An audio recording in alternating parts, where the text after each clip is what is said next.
Hello friends, welcome back to Likhita's flavour. ನಾನಿವತ್ತು ಕರ್ನಾಟಕದ one of the special ರೆಸಿಪಿಯಾದ ವಾಂಗಿಬಾತ್ನ ಹೇಗೆ ಮಾಡೋದು ಅಂತ ತೋರಿಸ್ತಾ ಇದ್ದೀನಿ. ಬನ್ನಿ ನೋಡೋಣ. ಫಸ್ಟ್ ಸ್ಟವ್ ಹಚ್ಚಿ ಒಂದು ಕುಕ್ಕರ್ ಇಟ್ಟು ಅದಕ್ಕೆ 5-6 ಸ್ಪೂನಷ್ಟು ಎಣ್ಣೆ ಹಾಕೋತಾ ಇದ್ದೀನಿ. ಹಾಗೆಯೇ 2-3 ಟೇಬಲ್ ಸ್ಪೂನಷ್ಟು ತುಪ್ಪನ ಹಾಕೋತಾ ಇದ್ದೀನಿ. ಎಣ್ಣೆ ಬಿಸಿ ಆದಮೇಲೆ ಅದಕ್ಕೆ 1 ಸ್ಪೂನಷ್ಟು ಸಾಸಿವೆನ ಹಾಕೋತಾ ಇದ್ದೀನಿ.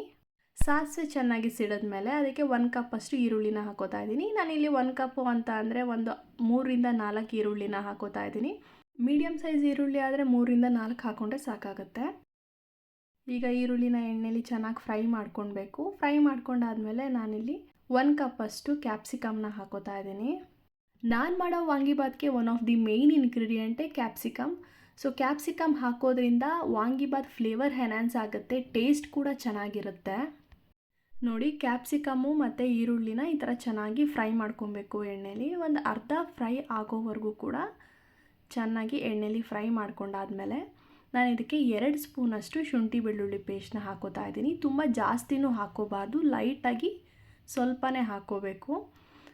ನಾನಿಲ್ಲಿ ಆಲ್ರೆಡಿ ಶುಂಠಿ ಬೆಳ್ಳುಳ್ಳಿ ಪೇಸ್ಟ್ನ ಮಾಡಿಟ್ಕೊಂಡಿದ್ದೀನಿ, ಸೊ ಅದನ್ನೇ ಹಾಕೋತಾ ಇದ್ದೀನಿ. ಈ ಶುಂಠಿ ಬೆಳ್ಳುಳ್ಳಿ ಪೇಸ್ಟ್ ಹಾಕೊಂಡ್ಮೇಲೆ ಅದರ ಹಸಿ ವಾಸನೆ ಹೋಗೋವರೆಗೂ ನೀಟಾಗಿ ಫ್ರೈ ಮಾಡ್ಕೊಬೇಕು. ನಾವು ನೀಟಾಗಿ ಫ್ರೈ ಮಾಡ್ಕೊಂಡಿಲ್ಲ ಅಂತ ಅಂದರೆ ಸ್ವಲ್ಪ ಹಸಿ ವಾಸನೆ ಹೊಡಿತಾ ಇರುತ್ತೆ ತಿನ್ನಬೇಕಾದ್ರೆ. ಸೊ ಅದಕ್ಕೋಸ್ಕರ ಇಲ್ಲೇ ನಾವು ನೀಟಾಗಿ ಸ್ವಲ್ಪ ಮೀಡಿಯಮ್ ಫ್ಲೇಮಲ್ಲಿ ಇಟ್ಕೊಂಡು ಫ್ರೈ ಮಾಡ್ಕೊಬೇಕು. ನೋಡಿ, ಈಗ ಇಷ್ಟು ಫ್ರೈ ಆದರೆ ಸಾಕಾಗುತ್ತೆ. ಈಗ ನಾನು ಇದಕ್ಕೆ 1 ಕಪ್ಪಷ್ಟು ಟೊಮೆಟೊನ ಹಾಕೋತಾ ಇದ್ದೀನಿ. ನಾನಿಲ್ಲಿ ಮೀಡಿಯಮ್ ಸೈಜಿನ 3 ಟೊಮೆಟೊನ ಹೆಚ್ಚಿಟ್ಕೊಂಡಿದ್ದೀನಿ. ಸೊ ಯಾರಿಗಾದರೂ ಹುಳಿ ಜಾಸ್ತಿ ಇಷ್ಟ ಆಗುತ್ತೆ ಅಂತ ಅಂದರೆ ಅವರು ಒಂದು 4 ಟೊಮೆಟೊನ ಹಾಕ್ಕೋಬೋದು. ನಾನಿಲ್ಲಿ 3 ಟೊಮೆಟೊನ ಹಾಕ್ಕೊಂಡಿದ್ದೀನಿ. ತುಂಬ ಹುಳಿ ಆದ್ರೂ ಅಷ್ಟು ಚೆನ್ನಾಗಿರಲ್ಲ. ಟೊಮೆಟೊನ ನೀಟಾಗಿ ಎಣ್ಣೆಲಿ ಫ್ರೈ ಮಾಡ್ಕೊಬೇಕು. ಟೊಮೆಟೊ, ಕ್ಯಾಪ್ಸಿಕಮ್ಮು ಮತ್ತು ಈರುಳ್ಳಿ ಎಲ್ಲ ನೀಟಾಗಿ ಫ್ರೈ ಆಗೋ ಹಾಗೆ ಹೊಂದ್ಕೊಳ್ಳೋ ಹಾಗೆ ಫ್ರೈ ಮಾಡಬೇಕು. ಹಾಗೆಯೇ ಟೊಮೆಟೊ ಎಲ್ಲ ನೀಟಾಗಿ ಸ್ಮ್ಯಾಶ್ ಆಗಬೇಕು, ಅಲ್ಲಿವರೆಗೂ ಫ್ರೈ ಮಾಡ್ಕೊಬೇಕು. ಈಗ ಟೊಮೆಟೊ ಎಲ್ಲ ನೀಟಾಗಿ ಸ್ಮ್ಯಾಶ್ ಆಗಿದೆ. ಈಗ ಇದಕ್ಕೆ ನಾನು ಹೆಚ್ಚಿಟ್ಕೊಂಡಿರೋಂಥ ಬದನೆಕಾಯಿನ ಹಾಕೋತಾ ಇದ್ದೀನಿ. ಇಲ್ಲಿ ನಾನು 3-4 ಬದನೆಕಾಯಿನ ಚಿಕ್ಕದಾಗಿ ಹೆಚ್ಚಿಟ್ಕೊಂಡು ಹಾಕ್ತಾ ಇದ್ದೀನಿ. ಬದನೆಕಾಯಿನೂ ಕೂಡ ನೀಟಾಗಿ ಎಣ್ಣೆಲಿ ಫ್ರೈ ಮಾಡ್ಕೊಬೇಕು. ಬದನೆಕಾಯಿನ ಫ್ರೈ ಮಾಡ್ತಾ ಒಂದು ಸ್ವಲ್ಪ ಮೆತ್ತುವಾಗುತ್ತೆ, ಹಾಗೆಯೇ ಒಂದು ಸ್ವಲ್ಪ ಕಪ್ಪಾಗುತ್ತೆ, ಅಲ್ಲಿವರೆಗೂ ನೀಟಾಗಿ ಫ್ರೈ ಮಾಡಿಕೊಂಡ್ರೆ ಸಾಕಾಗುತ್ತೆ. ಬದನೆಕಾಯಿ ಎಲ್ಲ ಸ್ವಲ್ಪ ಫ್ರೈ ಆದಮೇಲೆ ನಾನು ಲಿಡ್ನ ಉಲ್ಟಾ ಮುಚ್ತಾ ಇದ್ದೀನಿ. ಈ ಥರ ಮುಚ್ಚೋದ್ರಿಂದ ಸ್ವಲ್ಪ ನೀಟಾಗಿ ಬೇಯುತ್ತೆ. ನೋಡಿ, ಈಗ ಎಣ್ಣೆ ಬಿಟ್ಕೊಂಡಿದೆ.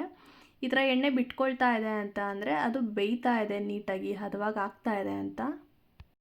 ಈಗ ನೋಡಿ, ಬದನೆಕಾಯಿ ಎಲ್ಲ ನೀಟಾಗಿ ಬೆಂದಿದೆ. ಈಗ ನಾನು ಇದಕ್ಕೆ 1 ಕಪ್ಪಷ್ಟು ಪುದೀನ ಹಾಕೋತಾ ಇದ್ದೀನಿ. ಪುದೀನ ಹಾಕೋದ್ರಿಂದ ಫ್ಲೇವರ್ ಎನ್ಹಾನ್ಸ್ ಆಗುತ್ತೆ, ತುಂಬ ಚೆನ್ನಾಗಿರುತ್ತೆ ಟೇಸ್ಟು. ಹಾಗೆಯೇ ಬದನೆಕಾಯಿ ಫ್ಲೇವರ್ ಕೂಡ ಕಮ್ಮಿ ಆಗುತ್ತೆ ವಾಂಗಿಬಾತಲ್ಲಿ. ಯಾರ್ಯಾರಿಗೆ ಬದನೆಕಾಯಿ ಫ್ಲೇವರ್ ಇಷ್ಟ ಆಗೋದಿಲ್ವೋ ಅಥವಾ ಬದನೆಕಾಯಿ ಸ್ಮೆಲ್ ಅಂದರೆ ಇಷ್ಟ ಆಗೋದಿಲ್ವೋ ಅವರು ಈ ರೀತಿ ಟ್ರೈ ಮಾಡಿ. ಈ ರೀತಿ ಪುದೀನಾನ ಹಾಕ್ಕೊಂಡು ವಾಂಗಿಬಾತ್ ಮಾಡೋದ್ರಿಂದ ಬದನೆಕಾಯಿ ಫ್ಲೇವರ್ ಕಮ್ಮಿ ಆಗುತ್ತೆ. ಸೊ ಆವಾಗ ಆರಾಮಾಗಿ ತಿನ್ಬೋದು. ನೋಡಿ, ಪುದೀನ ಹಾಕಿ ನೀಟಾಗಿ ಫ್ರೈ ಮಾಡಿ ಲಿಡ್ನ ನಾನು ಉಲ್ಟಾ ಕ್ಲೋಸ್ ಮಾಡ್ತಾ ಇದ್ದೀನಿ. ಈ ಟೈಮಲ್ಲಿ ಫ್ಲೇಮ್ನ ಸಿಮ್ಮಲ್ಲಿ ಇಡಬೇಕು, ಇಲ್ಲಾಂತಂದರೆ ಸೀದೋಗುತ್ತೆ. ನೋಡಿ, ಈಗ ನೀಟಾಗಿ ಆಗಿದೆ. ಇಷ್ಟಾದರೆ ಸಾಕಾಗುತ್ತೆ. ಈಗ ನಾನು ಇನ್ನೊಂದ್ಸಲ ಇದನ್ನು ನೀಟಾಗಿ ಫ್ರೈ ಮಾಡಿ ಇದಕ್ಕೆ ನಾನು 4 ಸ್ಪೂನಷ್ಟು ವಾಂಗಿಬಾತ್ ಪೌಡರ್ನ ಹಾಕೋತಾ ಇದ್ದೀನಿ. ಬರೀ ವಾಂಗಿಬಾತ್ ಪೌಡರು, ಇದಕ್ಕೆ ನಾನು ಯಾವುದೇ ರೀತಿಯಾದಂಥ ಬೇರೆ ಪೌಡರ್ನ ಮಿಕ್ಸ್ ಮಾಡಿಲ್ಲ. ಲೈಕ್ ಧನಿಯಾ ಪುಡಿ ಆಗಿರ್ಬೋದು, ಚಿಲ್ಲಿ ಪೌಡರ್ ಆಗಿರ್ಬೋದು, ಏನೂ ಮಿಕ್ಸ್ ಮಾಡಿಲ್ಲ. ಬರೀ ವಾಂಗಿಬಾತ್ ಪೌಡರ್ನೇ ಹಾಕ್ತಾ ಇದ್ದೀನಿ. ಪೌಡರ್ ಹಾಕಿದ್ಮೇಲೆ ಚೆನ್ನಾಗಿ ಮಿಕ್ಸ್ ಮಾಡಬೇಕು. ಸ್ವಲ್ಪ ಆ ಪೌಡರು ಬದನೆಕಾಯಿ, ಈರುಳ್ಳಿ, ಟೊಮೆಟೊಗೆಲ್ಲ ನೀಟಾಗಿ ಹೊಂದ್ಕೊಬೇಕು. ಅಲ್ಲಿವರೆಗೂ ಚೆನ್ನಾಗಿ ಮಿಕ್ಸ್ ಮಾಡಿ ನಾನಿಲ್ಲಿ ನೀರನ್ನ ಹಾಕೋತಾ ಇದ್ದೀನಿ. ನಾನಿಲ್ಲಿ 4 ಲೋಟದಷ್ಟು ನೀರನ್ನ ಹಾಕೋತಾ ಇದ್ದೀನಿ, ಯಾಕಂದರೆ ನಾನು 2 ಪಾವು ಅಕ್ಕಿನ ಹಾಕೋತಾ ಇದ್ದೀನಿ. ಸೊ ಅದಕ್ಕೋಸ್ಕರ ಇಲ್ಲಿ ನಾನು 4 ಲೋಟದಷ್ಟು ನೀರನ್ನ ಹಾಕ್ಕೊಂಡು ಇದಕ್ಕೆ ರುಚಿಗೆ ತಕ್ಕಷ್ಟು ಉಪ್ಪು ಹಾಕಿ ಲಿಡ್ನ ಆಫ್ ಕ್ಲೋಸ್ ಮಾಡ್ತಾ ಇದ್ದೀನಿ. ಆಫ್ ಕ್ಲೋಸ್ ಮಾಡಿದ್ಮೇಲೆ ನೀರನ್ನ ಕುದಿಯೋದಕ್ಕೆ ಬಿಡಬೇಕು. ಈ ಟೈಮಲ್ಲಿ ನಾನು ಇದಕ್ಕೆ 1 ಕಪ್ಪಷ್ಟು ಕೊಬ್ಬರಿ ಹಾಕೋತಾ ಇದ್ದೀನಿ. ಅಂದರೆ ಒಣ ಕೊಬ್ಬರಿ ಇದು. ಒಣ ಕೊಬ್ಬರಿನ ನೀಟಾಗಿ ಚಾಪ್ ಮಾಡಿ ಗ್ರೈಂಡ್ ಮಾಡಿಕೊಂಡು ಹಾಕೋತಾ ಇದ್ದೀನಿ. ಹಾಗೆಯೇ 1 ಮುಷ್ಟಿಯಷ್ಟು ಕೊತ್ತಂಬರಿ ಸೊಪ್ಪನ್ನ ಹಾಕ್ಕೊಂಡು ಚೆನ್ನಾಗಿ ಕುದಿಸ್ಕೊತಾ ಇದ್ದೀನಿ. ಕೊತ್ತಂಬರಿ ಸೊಪ್ಪು, ಒಣಕೊಬ್ಬರಿ ಎಲ್ಲ ಹಾಕೊಂಡ್ಮೇಲೆ ಚೆನ್ನಾಗಿ ಮಿಕ್ಸ್ ಮಾಡ್ಕೊತಾ ಇದ್ದೀನಿ. ನಾನಿಲ್ಲಿ 1 ಕಪ್ಪಷ್ಟು ಒಣಕೊಬ್ಬರಿನ ಹಾಕ್ಕೊಂಡಿರೋದ್ರಿಂದ ಅದು ಚೆನ್ನಾಗಿ ನೀರಲ್ಲಿ ಬೇಯಬೇಕು. ನೀರಲ್ಲಿ ಬೆಂದಷ್ಟು ರುಚಿ ಜಾಸ್ತಿ ಆಗುತ್ತೆ.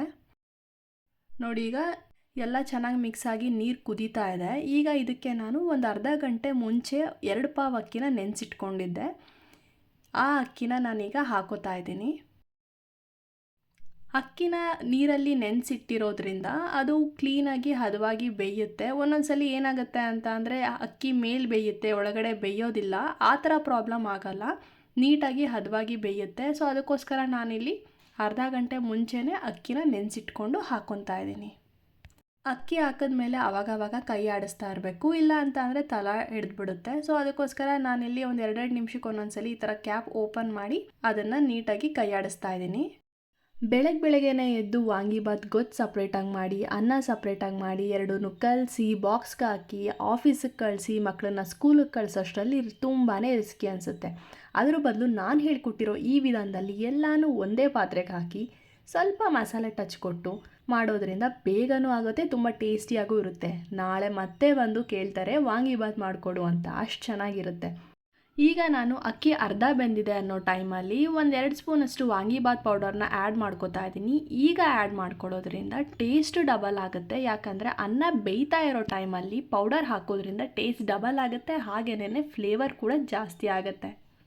ನೋಡಿ, ಈ ಥರ ಪೌಡರ್ ಹಾಕ್ಕೊಂಡು ಗಂಟಾಗದೇ ಇರೋ ರೀತಿ ನೀಟಾಗಿ ಮಿಕ್ಸ್ ಮಾಡ್ಕೊಬೇಕು. ಮಿಕ್ಸ್ ಮಾಡಿಕೊಂಡು ಅದನ್ನು ಇನ್ನೊಂದ್ಸಲಿ ಲಿಡ್ನ ಅರ್ಧ ಕ್ಲೋಸ್ ಮಾಡಿ ಮುಚ್ತಾ ಇದ್ದೀನಿ. ಈಗ ನೋಡಿ ಕುದೀತಾ ಇದೆ. ನೀಟಾಗಿ ಮೇಲೆ ಕೆಳಗೆ ಎಲ್ಲ ಮಿಕ್ಸ್ ಮಾಡ್ಕೊತಾ ಇದ್ದೀನಿ. ನಾವು ಹಾಗೆ ಕೈ ಆಡದೆ ಬಿಟ್ಬಿಟ್ರೆ ತಳ ಸೀದೋಗೋ ಚಾನ್ಸಸ್ ಜಾಸ್ತಿ ಇರುತ್ತೆ. ಈಗ ನೋಡಿ, ಇದು 3/4 ಭಾಗ ಆಗಿದೆ. ಈ ಟೈಮಲ್ಲಿ ನಾನು ಕುಕ್ಕರ್ ಮುಚ್ಚಳನ ಫುಲ್ ಕ್ಲೋಸ್ ಮಾಡ್ತಾ ಇದ್ದೀನಿ, ಅಂದರೆ ವಿಷಲ್ಲು ಕೂಡ ಹಾಕ್ತಾ ಇದ್ದೀನಿ. ಈ ಥರ ವಿಷಲ್ ಹಾಕಿ ಒಂದು 5-10 ನಿಮಿಷ ಫುಲ್ಲು ಲೋ ಫ್ಲೇಮಲ್ಲಿ ಇಡಬೇಕು. ಈ ಥರ ಕುಕ್ಕರ್ ಮುಚ್ಚಳ ಮುಚ್ಚಿ ಇಟ್ಟಾಗ ಅನ್ನ ನೀಟಾಗಿ ಆಗುತ್ತೆ, ಹರಳ್ಕೊಳ್ಳುತ್ತೆ.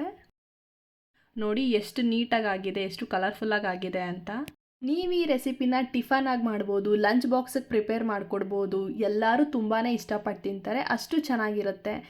ಬದನೆಕಾಯಿ ಅಂತ ಅಂದರೆ ಮುಖ ಮುರಿಯೋರೇ ಜಾಸ್ತಿ. ಬದನೆಕಾಯಿ ರೈಸ ಅಂತ ಅಂಥವ್ರಿಗೆ ನಾನು ಹೇಳ್ಕೊಟ್ಟಿರೋ ವಿಧಾನದಲ್ಲಿ ಈ ಥರ ರೈಸ್ನ ಟ್ರೈ ಮಾಡಿ ಕೊಡಿ, ಅವ್ರಿಗೂ ಕೂಡ ತುಂಬಾ ಇಷ್ಟ ಆಗುತ್ತೆ. ತುಂಬ ಜನ ವಾಂಗಿಬಾತು ಅಂತ ಅಂದರೆ ಬದನೆಕಾಯಿನ ಸೈಡ್ಗೆ ಎತ್ತಿಟ್ಟು ತಿನ್ನೋರೇ ಜಾಸ್ತಿ. ಅಂಥವ್ರಿಗೆ ಈ ಥರ ರೆಸಿಪಿನ ಮಾಡಿಕೊಟ್ರೆ ಬದನೆಕಾಯಿಯೂ ಉಳಿಯೋಲ್ಲ ಪ್ಲೇಟಲ್ಲಿ, ಅಷ್ಟು ಚೆನ್ನಾಗಿರುತ್ತೆ, ಅಷ್ಟು ಟೇಸ್ಟಿಯಾಗಿರುತ್ತೆ, ತುಂಬಾ ಇಷ್ಟಪಟ್ಟು ತಿಂತಾರೆ. ನೀವು ಕೂಡ ಮನೇಲಿ ಟ್ರೈ ಮಾಡಿ, ಹಾಗೆ ಕಮೆಂಟ್ ಬಾಕ್ಸಲ್ಲಿ ತಿಳಿಸಿ ಹೇಗಾಗಿದೆ ಅಂತ. ಈ ರೆಸಿಪಿ ನಿಮ್ಗೆ ಇಷ್ಟ ಆದರೆ ಲೈಕ್ ಮಾಡಿ, ಶೇರ್ ಮಾಡಿ, ಹಾಗೆ ಇನ್ನೂ ಯಾರ್ಯಾರು ಲಿಖಿತಾಸ್ ಫ್ಲೇವರ್ ಚಾನಲ್ಗೆ ಸಬ್ಸ್ಕ್ರೈಬ್ ಆಗಿಲ್ವೋ ಬೇಗ ಸಬ್ಸ್ಕ್ರೈಬ್ ಮಾಡ್ಕೊಳ್ಳಿ. ಇದೇ ರೀತಿ ಇನ್ನೂ ಟೇಸ್ಟಿ ರೆಸಿಪೀಸ್ ಜೊತೆ ಮುಂದಿನ ವಿಡಿಯೋನಲ್ಲಿ ಸಿಗ್ತೀನಿ. ಅಲ್ಲಿವರೆಗೂ ಥ್ಯಾಂಕ್ ಯು ಸೋ ಮಚ್.